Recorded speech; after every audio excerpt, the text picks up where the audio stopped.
Hello everyone, this is your Oracle, Shariananda, and I come to you today to talk to you about a technique that I myself utilize, which I think might be helpful in your realizing your heart's desires. Today I am going to at least suggest, if not teach, how to let your heart be your guide. Often in my own meditations, in order to know my deeper self and to get inside of myself and know what's going on with me and center my mind, body, and spirit, I draw myself a huge tub of water as hot as I can bear it, and I get in and submerge myself to my ears, leaving my nose and my mouth quite free. Once I have submerged myself in the water, I relax there as many people would, letting the water slowly bathe me, relax me, pull the poisons from out of my body. And I lay and meditate quietly, daydream, and drift off in that water with no danger, of course, of drowning. And then gradually and slowly I start to hear my heartbeat.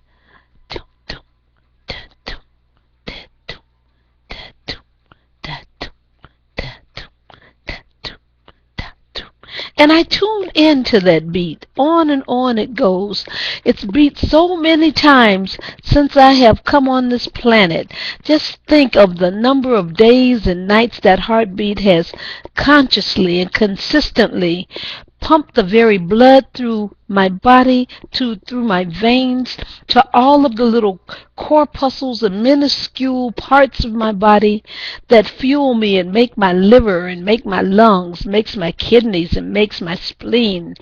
It goes up into my spine, up the medulla oblongata, into my cerebellum, and into my hemispheres of my brain, feeding every bit of me. That is the power of the heart. Many of us have dreams, ambitions, have desires. Many of us love people who don't love us back, or people we would love to be with, or a dream person who has all the attributes of a wonderful star come to earth, like yourselves. And in wanting that kind of fulfillment, we know that it is centered in our hearts. But how to achieve our heart's desire? Well, the way to achieve your heart's desire is to listen to your heart. It will pull you to center. Now, in many of my previous videos, I have talked to you about how to breathe, the breath of life. I've talked to you how to chant the Hamsa, and in other videos I've even taught you how to close your eyes and open the doors of your heart. So for those of you who are familiar with my work, then you can take that and stand on today's instruction.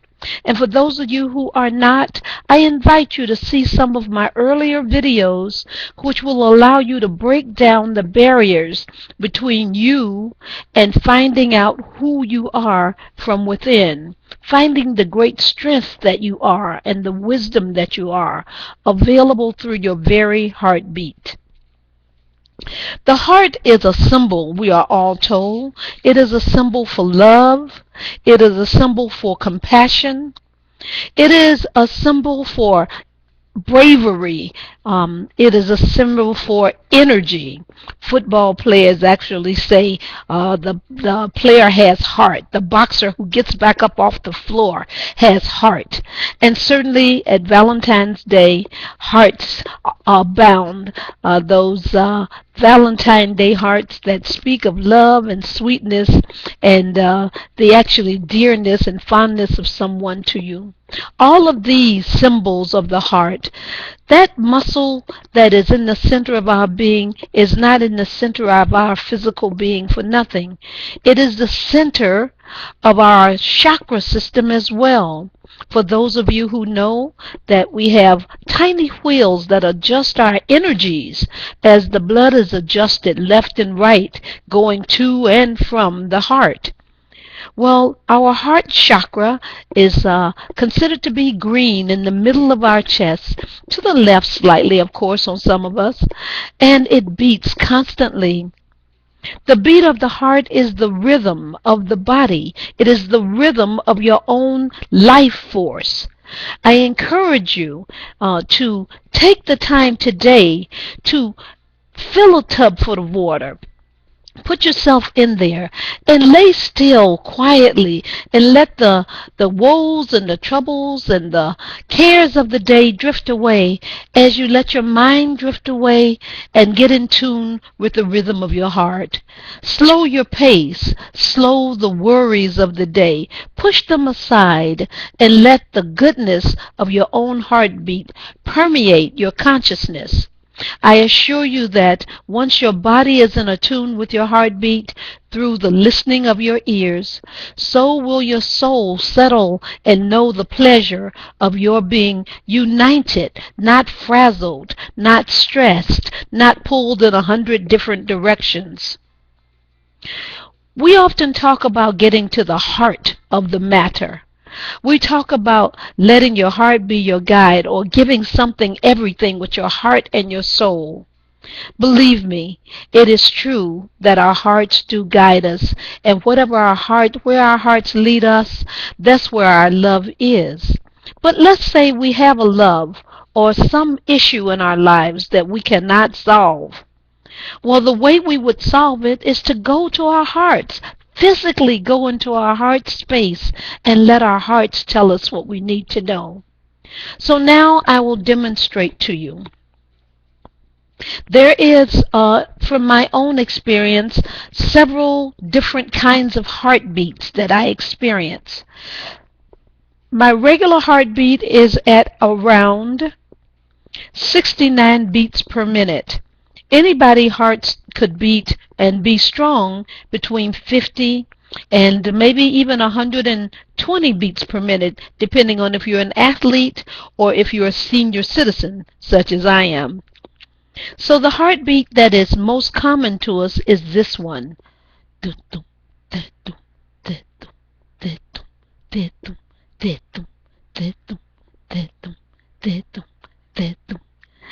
And when we want to get in touch with that rhythm, to know that we're mellow and we're in time. We're not outside of things. We're not ahead of things. We don't feel stressed because we're behind things. We're right where we should be. We're in the moment. Then we hear this heartbeat and settle in.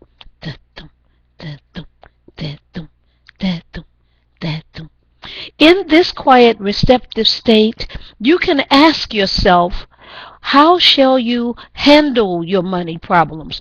Who should you see? You can ask, where is the perfect love for you? You can ask, should I go back with X person that I'm separated from?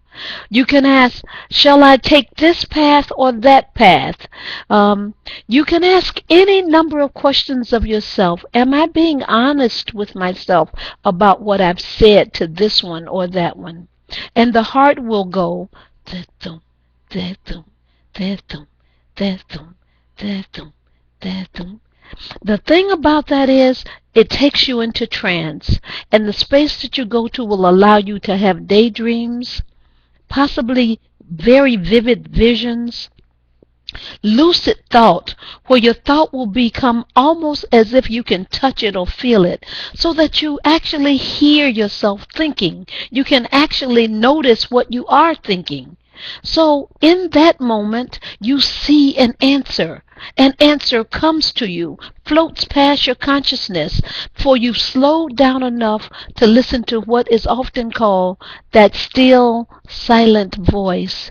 There is a voice within you. It is your own highest voice, speaking always to you through your heart chakra. So use this entrance point to know your own truth. There is another kind of heartbeat that I often hear. This is my yes and no heartbeat. My heartbeat sometimes is harder and maybe a little bit more forced, and it'll sound like this. Da-dum, da-dum, da-dum, da-dum, da-dum, da-dum, da-dum, da-dum, da-dum, da-dum, da-dum. if I say, should I take a loan, say, from the bank, or should I buy that new car? Then I listen to my heart and see what it says. That don't, that don't, that don't, that don't, that don't. I might hear that odd beat and understand that to be, don't do that now. That don't, that don't do that now. So I want you to listen to your heart and learn the language of your heart. How does your heart beat when it means yes? It means go ahead. It means you're doing the right thing. And how does your heart beat when it means no? No, don't do that. No, pull back from that. Relax. Let go. Things will happen, and they will happen in time. When the heart beats steadily in a continued rhythm without changing, all is right in your world. Nothing is to be worried about or upset about. Reflect on your heartbeat as the voice of God, one of the voices of God. Surely there are many, music and birds, the word that comes from a stranger in passing. But the heartbeat is the clearest indication within you that there is the voice speaking to you from your highest, most centered place. Then there is my heartbeat that goes boom, boom, boom, boom, boom, boom, boom, boom. That heartbeat is the one that tells me I'm excited. I am afraid. I am moving forward at a critical rate. And when I've got that heartbeat, it means I'm excited by life. I'm tied into it. I'm excited. I'm enthusiastic. I'm committed. I'm passionate. And I love it when my heart beats fast. If I meet someone that I really like and my heart starts boom, boom, boom, I know that's a true connection. And when I don't feel my heart beating, I go for a job interview and I'm sitting there and I can barely hear my heart. It's going boom, boom, boom, boom, boom, boom, boom, boom, boom, boom, boom, boom, boom, boom, boom, boom, boom, boom, real fast, but it's not telling me you got this. If it was telling me I had it, then it would be saying boom, boom, boom, boom, boom, boom, boom, boom, boom, boom, boom, boom, boom, boom. I'm moving into that rhythm. You can understand it when you're committed to that beat rather than something of a lesser beat. And only you can know the language of your heart's beats. Only you can learn the Morse code of how your heart speaks to you, the difference between a yes and a no. And finally, there is a way of listening to your heart for sentences, for yes, no, as I've said, for short answers, and for simply allowing it to tell you what you need to know that you didn't even know you needed to know. So I invite you this afternoon, or whenever you do, get yourself into a nice hot tub of water, relax, submerge your ears, and listen to your heartbeat. You will be able to hear it inside your eardrums. And if you want to test out various ways to hear it, put your hands to your temples and listen. Put your hands to your throat and feel the beat. Put your fingers in your ears and listen to how muffled the heartbeat can be. There is a story by Edgar Allan Poe called The Telltale Heart. The Telltale Heart. It is the story of a man who commits a heinous crime, and the heart reveals him for the murderer that he is. In this instance, I want to take it out of the macabre and bring it home to you as sacred. Your heartbeat is the knock on your soul, or the knock on the door from your soul to get in touch with yourself. Thank you. I am the Oracle, Shariananda, and it's my pleasure to serve your life. And I thank our Almighty and the breath of God for bringing me to this moment to give you this message. Good day.